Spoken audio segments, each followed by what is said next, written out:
Study IQ IAS, अब तैयारी हुई अफोर्डेबल।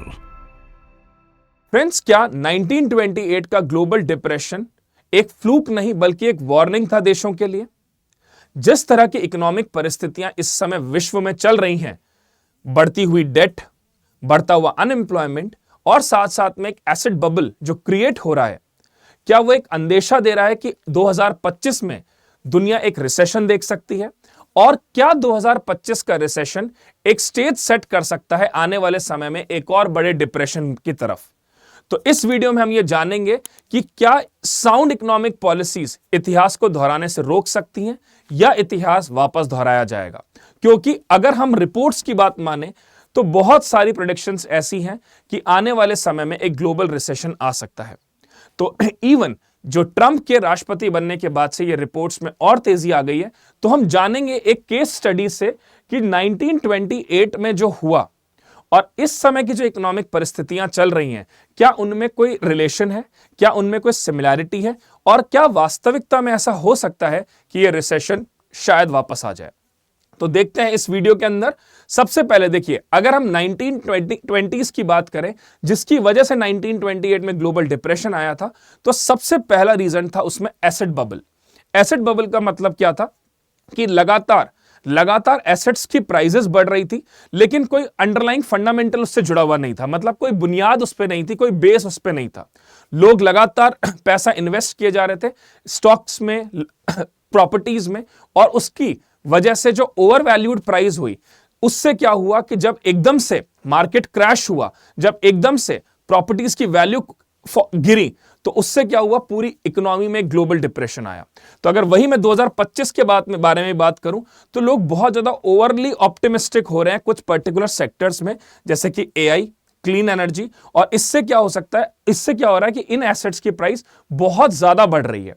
तो यह भी हो सकता है कि बढ़ती हुई प्राइस जब एक लेवल से बियॉन्ड चले जाती है तो लोगों का उसमें फिर इंटरेस्ट खत्म हो जाता है। लोग उसे अपनी जेब से बहुत ज्यादा ऊपर प्राइस उसको मानने लग जाते हैं, जिसके कारण लोग उन चीजों को फिर परचेज नहीं करते और उससे होता है एक बहुत बड़ा क्रैश। और इसी को एसेट बबल कहा गया है।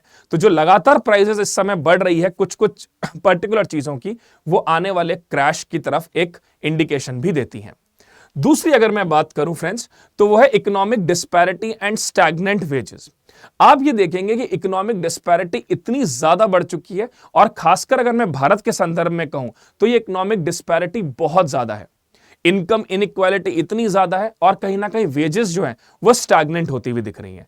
तो अगर हम 1920s की बात भी करें तो कंज्यूमर स्पेंडिंग लगातार कम होती गई, जिससे डिमांड इंबैलेंस हुआ, और उससे क्या हुआ, बहुत ज्यादा डेट जो थी वो क्रिएट हुई। लोग बोरोइंग्स पे बहुत ज्यादा डिपेंडेंट हो गए, और जब बोरोइंग करके उन्होंने उस पैसे को इन्वेस्ट किया तो उससे उतने एसेट्स जनरेट नहीं हुए, उससे उतने रिटर्न्स जनरेट नहीं हुए। और जो डेट था उसने उनके लाइफस्टाइल को भी ऊपर तो पहुंचाया, लेकिन उस लाइफस्टाइल पे ऊपर पहुंचने के बाद में उन्होंने कॉम्प्रोमाइजेस करने बंद कर दिए, जिसके कारण उनकी प्रॉब्लम्स और बढ़ती गई, उनकी प्रॉब्लम्स मल्टीप्लाई होती गई। सिमिलरली अगर मैं 2025 के बारे में बात करूं तो जो वेजेस में लगातार स्टैग्नेशन आ रहा है, लगातार जो परचेसिंग पावर रिड्यूस होती जा रही है, लगातार जो कंजम्पशन पैटर्न जो लोगों का बदलता जा रहा है, और इसकी वजह से ओवरऑल कुछ कंपनीज के प्रॉफिट्स राइज हो रहे हैं, वहीं कुछ स्टार्टअप्स और कुछ कंपनीज लगातार डाउनफॉल या डेट में जा रही हैं। तो हो सकता है आने वाले समय में ये इकोनॉमिक डिस्पैरिटी और बढ़ जाए, और विशेषकर भारत की अगर मैं बात करूं तो इकोनॉमिक डिस्पैरिटी बहुत ज्यादा है, इनकम इनइक्वालिटी बहुत ज्यादा है। तो यह भी एक अंदेशा हो सकता है कि आने वाले समय में 2025 में एक रिसेशन क्रिएट हो सके। तीसरी बात मैं बात करूं टाइटनिंग मॉनेटरी पॉलिसी। देखिए, मॉनेटरी पॉलिसी में एक होती है एक्सपेंशनरी मॉनेटरी पॉलिसी, एक होता है कॉन्ट्रैक्शनरी मॉनेटरी पॉलिसी। अब अगर मैं कॉन्ट्रैक्शनरी मॉनेटरी पॉलिसी के कंटेक्स्ट में बात करूं तो जब इकोनॉमीज में इन्फ्लेशन ज्यादा होता है तो सरकार इंटरेस्ट रेट्स को बढ़ा देती है। सेम चीज यूएस में भी हुई। फेड रिजर्व ने लगातार इंटरेस्ट रेट्स को बढ़ाया। अब जब फेड ने जब लगातार इंटरेस्ट रेट्स को बढ़ाया, उसके कारण इकोनॉमी में एक स्लो डाउन आया, और यह स्लो डाउन जो था वो आगे जाके एक बहुत बड़े रिसेशन में कन्वर्ट हुआ, जो कि हुआ 1920s में। अब 2023 में भी फेड ने लगातार इंटरेस्ट रेट्स को बढ़ाया था, और इस इंटरेस्ट रेट्स को बढ़ाने का रीजन था अमेरिका में बढ़ता हुआ इन्फ्लेशन। अब क्योंकि अमेरिका में इन्फ्लेशन लगातार बढ़ रहा था, इसलिए फेड ने जब इंटरेस्ट रेट्स बढ़ाया तो धीरे धीरे वहां पर एक तरह का रिसेशन डेवलप हुआ, लोगों में अनएम्प्लॉयमेंट जनरेट हुआ, लोगों की सेविंग्स कम हुई, लोगों की इनकम कम हुई और इकोनॉमी एक विशियस साइकिल में कन्वर्ट होती गई। और यही एक रीजन था कि फेड ने अभी हाल फिलहाल में लगातार 2 बार इंटरेस्ट रेट्स कट किए हैं। तो मैं वही आपसे कह रहा हूं कि अगर इकोनॉमीज ने समय रहते सही डिसीजन लिए तब तो हम इस रिसेशन को रोक सकते हैं, अदरवाइज ये रिसेशन शायद वापस आ सकता है। तो अगर आप ओवरऑल देखें तो 2025 में भी फेड ने इंटरेस्ट रेट्स की बात करी है और अभी हाल फिलहाल में जो इंटरेस्ट रेट्स कम किए उसका यही रीजन था कि अमेरिका में स्लो डाउन बहुत बड़ा हो गया था, अमेरिका में अनएम्प्लॉयमेंट बढ़ गया था, जिसके कारण फेड ने इंटरेस्ट रेट्स कट किए हैं। और अभी ट्रंप के इलेक्शन जीतने के बाद भी उन्होंने भी ये बार बार ये बात कही है कि मैं अमेरिका को रिसेशन में नहीं जाने दूंगा, मैं लगातार कोशिश करूंगा कि टैरिफ रेट्स कट की जाएं, टैक्स रेट्स कट की जाएं और मैं रेसिप्रोकल टैक्स भी लगाऊंगा ताकि मैं अपनी डोमेस्टिक इकोनॉमीज को बचा सकूं। तो अगर मैं बात करूं एक कंपैरेटिव एनालिसिस की, तो इकोनॉमिक एस्पेक्ट्स कुछ और होते हैं और सरकारें प्रैक्टिकल एस्पेक्ट्स कुछ और लेती हैं। अब अगर 1920 में फेड ने जब इंटरेस्ट रेट्स बढ़ाए तो ऑब्वियस सी बात थी कि वहां पर रिसेशन आया। यही रिसेशन 2023 में अमेरिका ने भी हल्का सा फील किया था, लेकिन फेड ने समय रहते ही इंटरेस्ट रेट्स कट करे, तो उससे अमेरिका में अभी हालात कंपैरेटिवली बेहतर हैं। आगे अगर हम बात करें चौथा point, that is global trade slow down. 2020 में भी सेम चीज फॉर्डली मैकम्बर टैरिफ एक्ट लगाया गया था, जिसके कारण ओवरऑल ग्लोबल ट्रेड के ऊपर बहुत इंपॉर्टेंट इंपैक्ट पड़ा, प्रोटेक्शनिस्ट पॉलिसीज अडॉप्ट करी गई, लगातार जो इंपोर्ट्स थे उनके ऊपर बहुत ज्यादा टैरिफ्स, बहुत ज्यादा टैक्सेस लगाए गए अपनी डोमेस्टिक इंडस्ट्रीज को प्रोटेक्ट करने के लिए।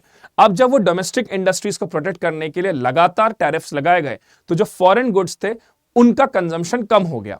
अब जब उनका कंजम्पशन कम हुआ तो लोगों ने कहीं ना कहीं यह फील किया जो डोमेस्टिक इंडस्ट्रीज के प्रोडक्ट थे वो उन्हें इतना अट्रैक्ट नहीं कर पाए, जिसके कारण इकोनॉमिक स्लोडाउन बहुत बड़ा फील हुआ 1920s में। उसका यह रीजन था कि जो लगातार टैरिफ बढ़ाई जा रही थी यूएस की सरकार, उससे फॉरेन गुड्स तो महंगे हुए हुए और जो लोगों का डोमेस्टिक गुड्स को लेकर इंटरेस्ट था वो भी उतना जनरेट नहीं हुआ, जिसके कारण लोगों की जो ओवरऑल डिमांड थी वो फॉल हुई और इसके कारण अमेरिका में कहीं ना कहीं एक बहुत बड़ा स्लो डाउन आया। अब सेम चीज 2025 में भी हो सकती है, क्योंकि ट्रंप ने चुनाव जीतते ही एक अनाउंसमेंट ये किया था। इवन अपने इलेक्शन कैंपेन में भी ट्रंप कई बार ये बात बोल चुके हैं कि मैं रेसिप्रोकल टैक्स लगाऊंगा, मैं कहीं ना कहीं हाई टैरिफ्स लगाऊंगा इंपोर्टेड गुड्स पे, और अमेरिका की डोमेस्टिक इंडस्ट्रीज को प्रोटेक्ट करने के लिए मैं किसी हद तक जा सकता हूं, जिसके कारण यह भी हो सकता है कि वापस से अमेरिका जो इंपोर्ट करेगा गुड्स वो बहुत महंगे हो जाएं और लोगों का जो डोमेस्टिक गुड्स पे इंटरेस्ट है वो शायद कम हो जाए, जिसके कारण वापस से ये स्लो डाउन शायद क्रिएट किया जा सकता है। और लगातार जो एक्सपोर्ट रेस्ट्रिक्शंस की बात भी करी जा रही है वो भी कहीं ना कहीं इस चीज को और ज्यादा तूल देता है। आगे बात करें declining agriculture and manufacturing sector. America में 1920 से ही एग्रीकल्चर सेक्टर बहुत ज्यादा गिरावट पे आया, क्योंकि अमेरिका का फोकस मैन्युफैक्चरिंग की तरफ ज्यादा था। लेकिन मैन्युफैक्चरिंग सेक्टर में भी जब ग्रोथ हुई तो उसका इंपैक्ट ये आया कि मैन्युफैक्चरिंग सेक्टर तो बड़ा हो गया लेकिन वहां पर फूड शॉर्टेज हो गई। अब जब फूड शॉर्टेज हुई तो अमेरिका ने इंपोर्ट ज्यादा किया, और जब अमेरिका ने इंपोर्ट ज्यादा फूड को करना शुरू किया तो लोगों में डिमांड तो इंक्रीज हुई लेकिन वो डिमांड डोमेस्टिक इंडस्ट्रीज फुलफिल नहीं कर पाई, जिसके कारण फिर वापस से एक स्लो डाउन का साइकिल अमेरिका में शुरू हुआ। सेम चीज 2025 की भी कही जा रही है। ये कहा जा रहा है कि अभी ट्रंप ने ये कहा है कि हम ट्रेडिशनल इंडस्ट्रीज से फोकस जो है उस पर तो रखेंगे, जैसे फॉसिल फ्यूल है, ऑटोमोबाइल्स है, इस पे हमारा फोकस रहेगा, लेकिन आने वाले समय में हम बहुत ज्यादा टेक्नोलॉजी ओरिएंटेड इंडस्ट्रीज के ऊपर फोकस करेंगे। तो ये हो सकता है कि जो एक बेसिक कंजम्पशन इंडस्ट्री है, बेसिक एफएमसीजीज हैं, उनमें हो सकता है एक प्रॉब्लम वापस से क्रिएट हो सके। तो ये भी एक तरह का स्लो डाउन क्रिएट कर सकता है। फिर अगर हम बात करें ओवर लिवरेज फाइनेंशियल सिस्टम, तो देखिए 1920s में बैंक्स ने बहुत लोन्स दिए थे, स्पेशली हाउसिंग लोन्स इतने प्रोवाइड कर दिए। अब जब हाउसिंग लोन्स प्रोवाइड करें बैंक्स के द्वारा और उन लोन्स का रिटर्न बैंक को नहीं मिला, एनपीए लगातार बढ़ते गए, वो एक बहुत बड़ा रीजन था ग्रेट डिप्रेशन का। तो अगर बैंक्स ने एक समय रहते एक प्रॉपर एडिक्वेसी रेशियो मेंटेन करते हुए प्रॉपर अपनी रिस्क को मैनेज करते हुए लोन दिए होते तो शायद वो प्रॉब्लम इतनी बढ़ती नहीं। लेकिन आज यही स्थिति वापस क्रिएट की जा सकती है और आपने देखा होगा अभी जो सिलिकॉन वैली बैंक के साथ हुआ वही सेम चीज शायद रिपीट हो जाए, जिसमें यह बात कही जा रही है ट्रंप के द्वारा भी कि हम मॉनेटरी पॉलिसी को भी बहुत ज्यादा ईज आउट करेंगे ताकि लोगों को, बिजनेस को लोन मिले और बिजनेसेस लोन लेकर एक्सपेंशन करें। अब यह बात तो ठीक है कि बिजनेस एक्सपेंशन के लिए आपको इंटरेस्ट रेट्स कम करनी होती है ताकि एक्सपेंशन हो, डाइवर्सिफिकेशन हो। लेकिन अगर मान लीजिए उन बिजनेसेस ने या उन स्टार्टअप्स ने ऐसी जगह पैसा इन्वेस्ट किया जहां से रिटर्न्स आने थोड़े मुश्किल हो, जहां से एसेट क्रिएशन मुश्किल हो, तो फिर वही चीज क्या होती है, आपके डेट को बढ़ा देती है। तो यही सेम चीज 1920s में हुई और शायद यही चीज जो अभी होने की संभावना भी बनती है। ठीक है, उसके बाद अगर हम आगे बात करें, लगातार बढ़ता हुआ डेट लेवल, हाउस होल्ड और कॉर्पोरेट्स का डेट लगातार बढ़ता गया क्योंकि जो पैसा उन्होंने लिया था इन्वेस्ट करने के लिए अलग अलग जगह पे, उसने उतने रिटर्न फेच आउट नहीं करे। अब जब वो रिटर्न्स फेच आउट नहीं करे तो उनके ऊपर एक प्रेशर क्रिएट हुआ अपनी डेट को रीपे करने का। अब जब उन्होंने अपनी डेट को रीपे वो नहीं कर पा रहे थे तो बैंक्स के एनपीए बढ़े। सेम प्रॉब्लम कॉर्पोरेट्स के साथ हुई, सेम प्रॉब्लम हाउस होल्ड के साथ हुई, जिसके कारण जो कंजम्पशन पैटर्न था लोगों का उसमें भी एक बहुत बड़ा चेंज आया। Now the same thing happen might be in 2025। बैंक्रप्सीज लगातार बढ़ सकती हैं, डिफॉल्ट्स लगातार बढ़ सकते हैं और फाइनेंसिंग जो है उस पे अगर रेस्ट्रिक्शन होती है then again the same thing will happen in 2025। So this is in context of rising debt level। अब अगर आपको मैं एक जनरलाइज आपसे एक चीज बोलूं तो देखिए ये जितने भी assumptions हैं ये इस बात पे है कि 1920s में जो हुआ था क्या वो सेम चीज ट्रंप के राष्ट्रपति बनने के बाद भी हो सकता है क्या। अब चीज यहां पर यही आती है कि जो चीज 1920 में हुई और जो आज समय चल रहा है उसमें कहीं ना कहीं जो थिंकिंग थी, जैसे हम कहते हैं ना कि दूध का जला छाछ भी फूक फूक के पीता है, वो सेम चीज यहां पर भी है। अमेरिका को यह बात पता है कि 1920 में जो एक डिप्रेशन आया था उसके मुख्य कारण क्या थे। उसके मुख्य कारण थे बढ़ता हुआ एनपीए, उसके बढ़ते हुए कारण ये थे कि कंजम्पशन पैटर्न में चेंज, उसके बढ़ते हुए कारण ये थे कि एग्रीकल्चर का स्लो डाउन। तो ये सारी चीजें America new this thing. Now, if they knew these things, I think they will not repeat the same mistake in today's context. But if the same mistakes they will do again in 2024-25, then I think the recession is very near to us. तो एक question है जो आप attempt आपको बिल्कुल करना चाहिए और कमेंट में मुझे इसका आंसर आप बताएं कि इसका सही आंसर क्या होना चाहिए। और आप चाहें तो वीडियो पॉज भी कर सकते हैं, मैं लास्ट में आपको इसका आंसर ही बता दूंगा। Consider the following statement regarding economic condition leading to 1928 recession and possibility of similar occurrence in 2025. The 1928 recession was primarily caused by over speculation in the stock market and high level of consumer debt. So this is the correct statement. A key factor contributing to economic downturn both in 1928 and potentially in 2025 is the rising global debt level and mismanagement of monetary policy. मैं आपसे बार-बार यही कह रहा हूं कि अगर policies में हल्का सा भी मिसमैनेजमेंट हुआ तो ये प्रॉब्लम प्रिवेल जरूर करेगी। Then expert predict that the combination of inflated stock market, high interest rate and global economic instability could lead to recession similar to of 1928 by 2025। That's again true. ये बात भी बिल्कुल सही है कि ये वाली चीज भी कंटिन्यूअसली हो सकती है अगर ये प्रॉब्लम के ऊपर ध्यान नहीं दिया गया। तो तीसरा स्टेटमेंट भी यहां करेक्ट है। All three of them are correct here. Friends, एक इंपॉर्टेंट अनाउंसमेंट आप सबके लिए, स्टडी आईक्यू आपके लिए लेकर आया एसआईपी प्लस बैच फॉर 2025। अगर आपका प्रीलिम्स 2025 में है तो आप इस बैच को जरूर ज्वाइन करिए। इस बैच में कंप्लीट प्रीलिम्स की तैयारी कराई जाएगी और यह बैच हमारा आज से यानी 15 नवंबर से शाम को 5 बजे से शुरू हो गया है। इसकी फीस है 5999। अगर आप मेरे कूपन कोड का इस्तेमाल करते हैं दैट इज SBS लाइव तो ये आपको मैक्सिमम डिस्काउंट पे मिलेगा। That is maximum discount you will avail through this course. इसमें आपकी लाइव क्लासेस, 1-to-1 डिस्कशन, साथ साथ में डाउट सेशंस, मेंटरिंग और उसके अलावा हर क्लास के बाद टेस्ट और लास्ट में all India open mock test जिससे आप अपनी परफॉर्मेंस का एनालिसिस कर सकते हैं।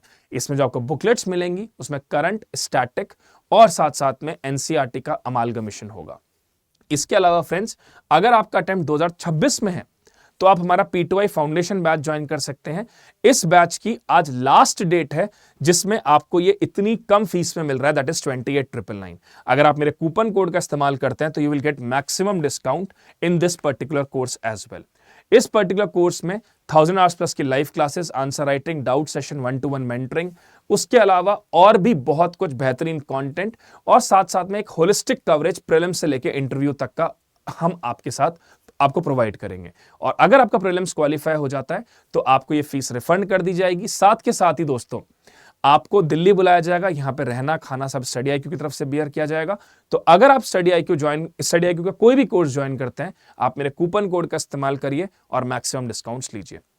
And also you can join my Telegram and Insta ID, जिसमें मैं लगातार नए नए वीडियोस डालता हूं, नए नए वीडियोस अपलोड करता हूं, नई नई बात इकोनॉमी की बातें उसमें होती हैं। और साथ में दोस्तों एक बात और, अगर आप इकोनॉमी के बेसिक्स को ध्यान से समझना चाहते हैं, अगर आप चाहते हैं कि आपके इकोनॉमी के बेसिक्स बहुत अच्छे से क्लियर हों, क्योंकि इकोनॉमी के बेसिक्स में बहुत बच्चों को दिक्कत आती है, तो इसी चैनल पे आप रोज मुझसे शाम को 7 बजे मिल सकते हैं रमेश सिंह इकोनॉमी सीरीज में, जिसमें जो रमेश सिंह बुक है इकोनॉमी की, उसके मैं चैप्टर वाइज डिटेल्ड एनालिसिस करता हूं। जिन बच्चों को इकोनॉमी में दिक्कत है, जिन बच्चों को इकोनॉमी में प्रॉब्लम आती है, वो उस सीरीज को देखें। शाम को 7 बजे इसी चैनल पर डेली उसका एक वीडियो अपलोड होता है और प्लेलिस्ट में जाके आप उसके सारे वीडियोस देख सकते हैं, जिसे मैंने होलिस्टिक तरीके से रमेश सिंह बुक को कवर मैं कर रहा हूं। साथ साथ अगर आप एक आध अटेम्प्ट दे चुके हैं या फिर आप एक कंप्लीट इकोनॉमिक करंट अफेयर्स पढ़ना चाहते हैं, तो डेली 2:30 बजे सेम चैनल पे मंडे टू सैटरडे 2:30 PM पे मैं इकोनॉमी के करंट अफेयर्स पढ़ाता हूं, जिसमें मैं हिंदू और इंडियन एक्सप्रेस का डिटेल्ड कवरेज करता हूं। तो फ्रेंड्स, अगर आप सच में इकोनॉमी को लेकर थोड़ा भी कंसर्न है या इकोनॉमी आपके लिए एक सरदर्द है, तो शाम को 7 बजे रमेश सिंह सीरीज में मुझसे जुड़िए और दिन में 2:30 बजे आप करंट अफेयर सीरीज में मुझसे जुड़ सकते हैं। So that's all from my side. अगर आपको ये वीडियो अच्छा लगा तो आप जरूर कमेंट में लिखिए अबाउट दिस वीडियो एंड आपका क्या मानना है, क्या वर्ल्ड एक और डिप्रेशन फेस करेगा या नहीं। Thank you so much. Study IQ IAS, अब तैयारी हुई अफोर्डेबल।